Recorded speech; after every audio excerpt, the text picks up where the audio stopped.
Hello students, now in this second video of number 3, let us see some basic properties of divisibility. Basic properties of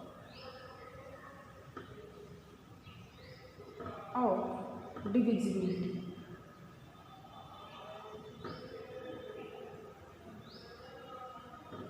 So now for that let us see one theorem. Now theorem, it says let A, B and C be any integers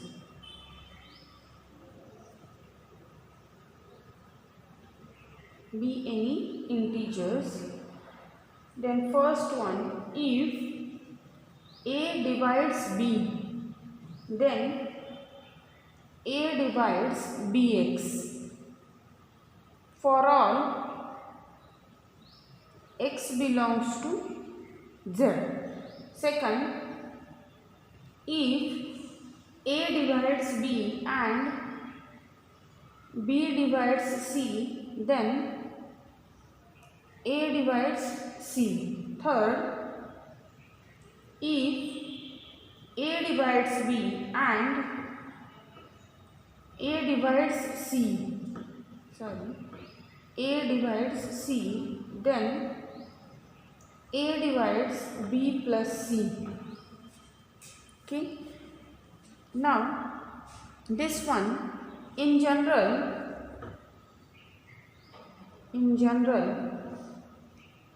if A divides B and A divides C, then A divides Bx plus Cy for all x comma y belongs to what? Z. As here x and y are taken 1 comma 1. Now the next one, if A divides B and B divides A, then A equal to plus minus B. Fifth one, if A divides B and A greater than 0, B also greater than 0, then A is less equal B. Next one, for any non-zero integer x, for any non-zero integer x, A divides B if and only if Ax also divides Bx. This one holds. These are the basic properties of divisibility. Now I have been taken them in one theorem. all the properties I have been taken in one theorem. Now let us see the proofs of these one by one. So let me take proof. So the proof of first one, what is here? If A divides B, then A divides Bx for all x belongs to what? Integer. Now A divides B, given that. What is given to us? A divides B. Given that A divides B, then by definition there must exist some integer such that B is equal to some multiple of A. So I can say by definition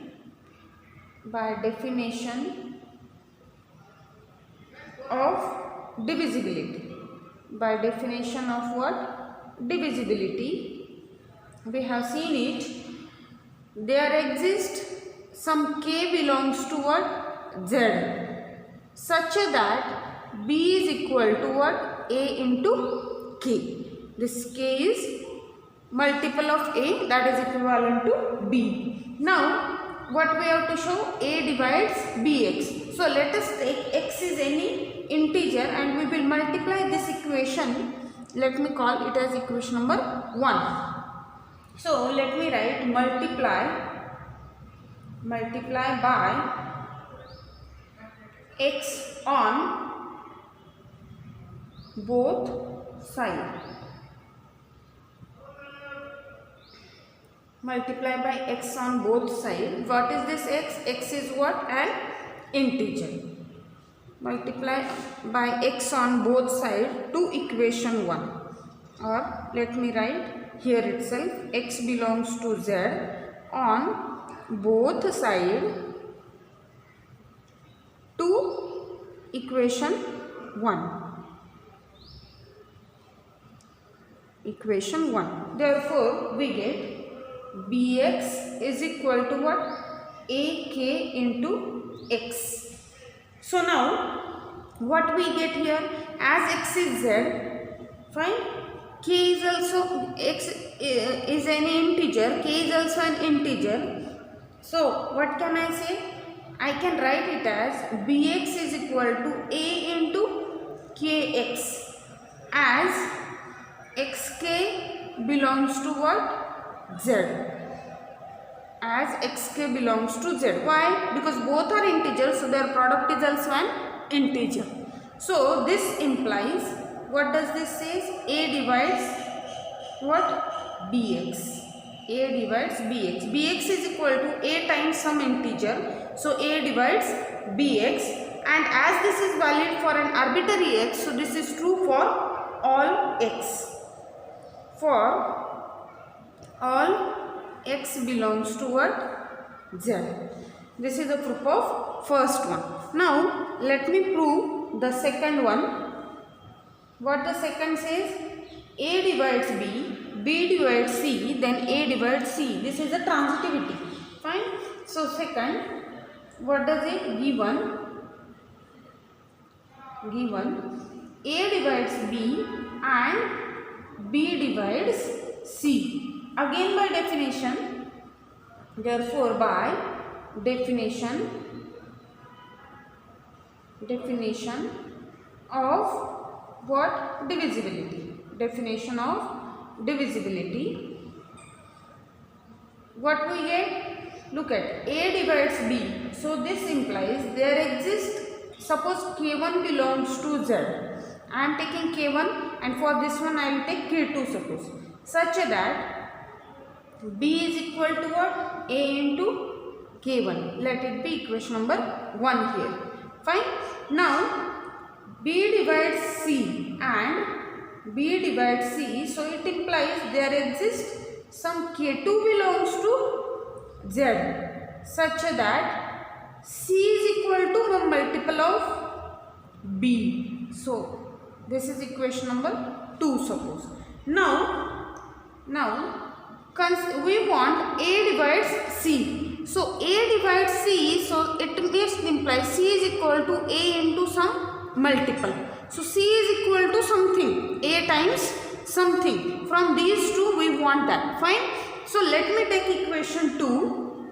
This equation 2 is what?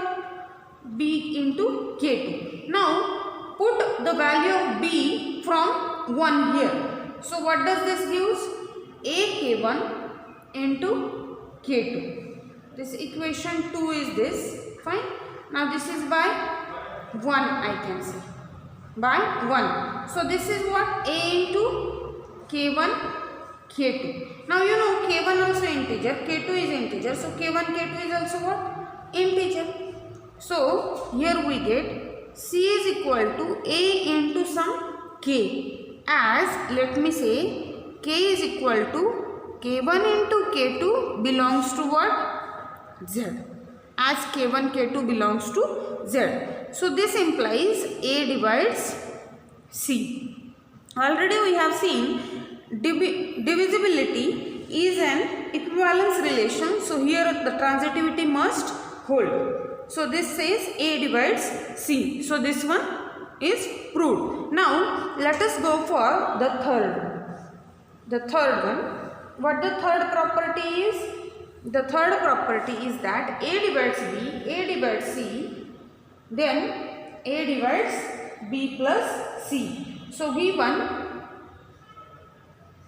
a divides b and a divides c. Therefore by definition, what can we say? A divides b, So again this implies there exists k1 belongs to z such that b is equal to what?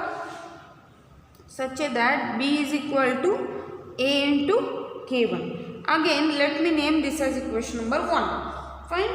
Now and a divides c. So this implies there exists k2 belongs to z such that c is equal to a k2. This is equation number 2. Now we want a divides b plus c. So b plus c is some multiple of a. That thing we have to show. Now we have here b and c on left hand side. So let me add these equations, and now in right hand side a k1 and a k2 is there. If we add them, we can take a common from them. Fine.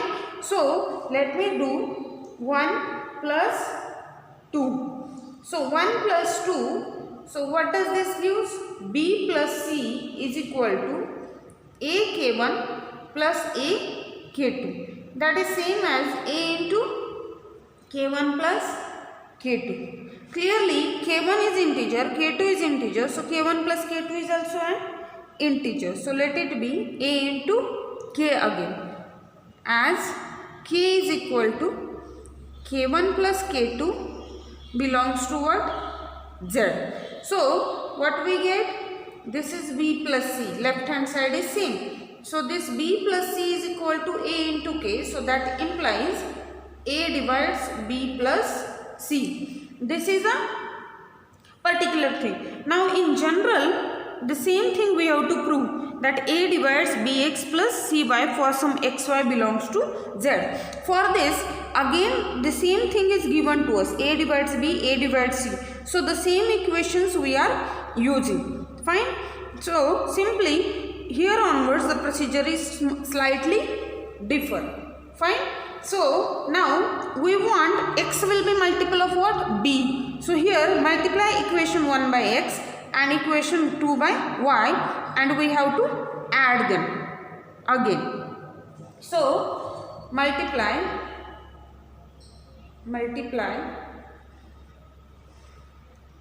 1 by x, that is also belongs to z, and 2 by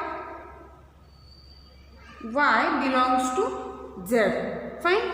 So what does this give? This gives bx is equal to a into k1 into x. Call it as equation number 3 suppose. Fine. And this gives cy is equal to a into k2 into y. Call it as equation number 4. Now let us add these two. So let me write 3 plus 4. 3 plus 4, so that gives bx plus cy is equal to a k1x plus a k2y. So that is equal to a into k1x plus k2y. Fine. So let me write this is a into some another one. Suppose some another integer. Let it be k again, or let it be k dash suppose. Fine. Or let me say p, where p is what? k1x plus k2y, and that also belongs to what? Z. Now we get bx plus cy is equal to some a into p. So this thing, what does this implies? A divides bx plus cy, and this is valid for any x and y in z. So this is valid for all x, y belongs to z.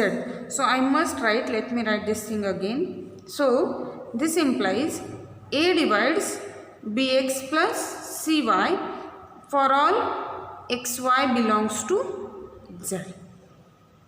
This is a proof of the general one. Now let us see the next one, fourth property. The fourth property says A divides B divides A, then A is equal to plus minus B. Now given A divides B and B divides A. Therefore, by definition,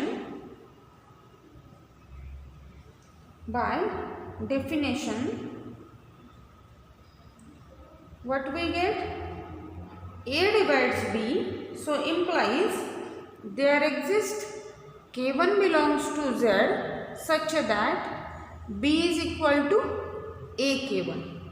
Let it be equation 1. And B divides A. So this implies there exists K2 belongs to Z such that A is equal to BK2. It is equation number 2. Fine. Now, this equation 2 can be written as A is equal to what? BK2. Now, let me use equation 1 for the value of B. So, it will be AK1 into K2 as such from 1 I can see. Fine. Now, this is equal to A into K1 K2. Fine.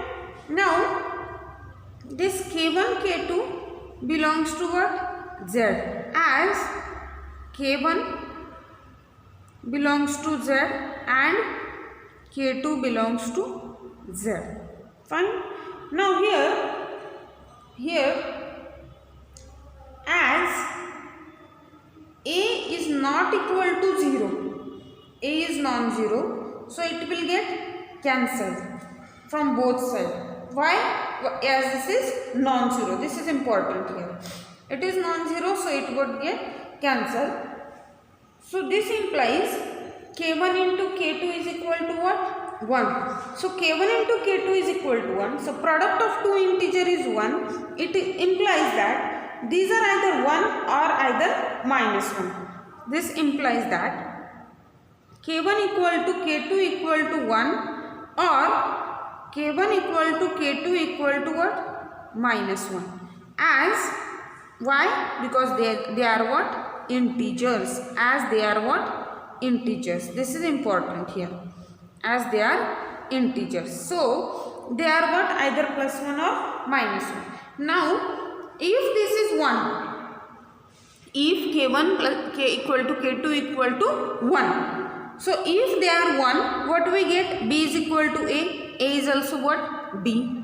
If K1 equal to K2 equal to 1, from 1 and 2 we get B is equal to A is equal to B, means these are what? Equal. But if K1, K2 are minus 1, if K1 is minus 1, B is equal to minus A, and K2 is minus 1, A is equal to minus B. So they are, sorry, they are what? Equivalent. So if K1 equal to K2 equal to 1, this implies A is equal to B, and if K1 equal to K2 equal to minus 1, so this implies A is equal to what? Minus B, from 1 and 2, as I explained. Now togetherly these two combine, A equal to B, A equal to minus B. So togetherly this gives me A is equal to what? Either plus B or minus B. Why? Because A divides B, B also divides A. This is given to us. So A is equal to plus minus B from these two. Fine. Now let us go for the next one, fifth one. A divides B. A is positive, B is also positive, then A is less equal B. Fifth one. Now given that A divides B, A is positive, B is also positive. Fine. Therefore, by definition,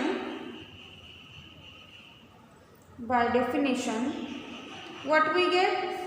This implies, by definition, let me write, A divides B, so there exists k belongs to z such that b is equal to what? A into k. Now here as a and b are positive, so this k is also positive. If k will be negative, then the product will be negative. So if the product is negative, b will become negative, but b is given what? Positive. So what does this implies? I must write as a greater than 0, b greater than 0.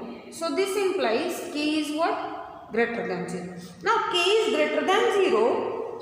So this says k is greater equal 1. Strictly positive means what? K is greater equal 1. Now if k is equal to 1, if k is 1, so this implies b is equal to what? A. But there is another case, k is greater than 1. If k is greater than 1, then let us see something. K greater than 1, then let me give you the proof in some simple thing, using some simple thing. Observe that if k is greater than 1, let us see. Observe that a plus a, if I am right, a is positive. So a plus a is what? 2 times a. This thing obviously greater than what? A. And, or let me write comma, if I write a plus a means what? 3 times a. This should be greater than what? A plus a. This is again greater than what? A. So if I go on discontinuing, then what happened? If I write k times a obviously greater than whom? A. Fine. Using this thing, using this part, k times a should be greater than what? A. Now clearly k is what? Greater than 1. So it may be 2, it may be 3, it may be whatever. But it is what? Greater than a. Or from here also we can get, if we multiply both sides by a, then this thing occurs. Fine. Or you can use this one also. Now k times a greater than a means what? But k times a is what? B. So that says b is greater than what? A. So if k is equal to 1, b is equal to a. If k greater than 1, then b is greater than a. So from this, let me say this is 1 and this is 2. So from 1 and 2, what can I say? B is what?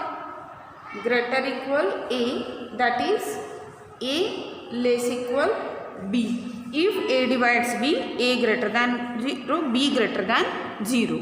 Fine. See, as an example, if I want to give an example to you, look at here. 2 divides 2. So they are what? They are equal. Still they are what? Divisors. That number itself the divisor of it. Number is the divisor of itself. Fine. Now 2 also divides what? 4. Now here this 4 is what? Greater than 2. So the divisor is either less than or equal to that number. Remember that thing. So a is what? Less equal b. Now the sixth one, let me take the sixth one. For any non-zero integer x, a divides b, then ax divides bx. This is very easy. Given that what? A divides b. Now clearly x is any non-zero integer. So a divides b, therefore by definition,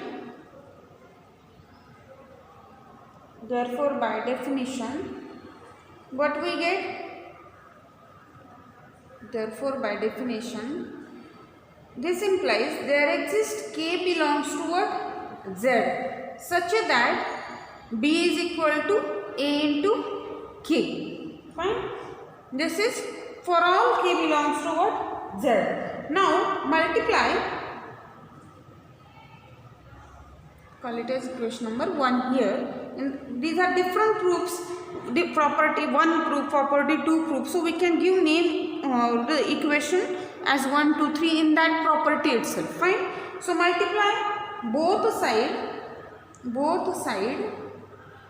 by x, that also belongs to z, but that is a non-zero integer. Fine. So this gives bx is equal to what? Ak into x. So this implies bx is equal to ax into what? K. So or ax into this k. So bx is equal to ax times something. So this says ax divides bx. Fine. As we can see as an example, 2 divides 4. So you know 4 also divides what? 8. As I haven't taken the x as what? 2 here. I haven't multiplied we can't say this as a numerator. This I have been multiplied by to this divisor by 2 and dividend also by 2. So 4 divides 8. So this one holds. This is hold only if this x is what? Non-zero. This is for all x belongs to z with x should be what? Non-zero. This is very important here. This x must be non-zero integer. Otherwise this may become false. Okay. So these are some basic properties of divisibility we have been seeing in this video. Now here we will stop. Now in next video we will see the division algorithm and then some definitions. Thank you.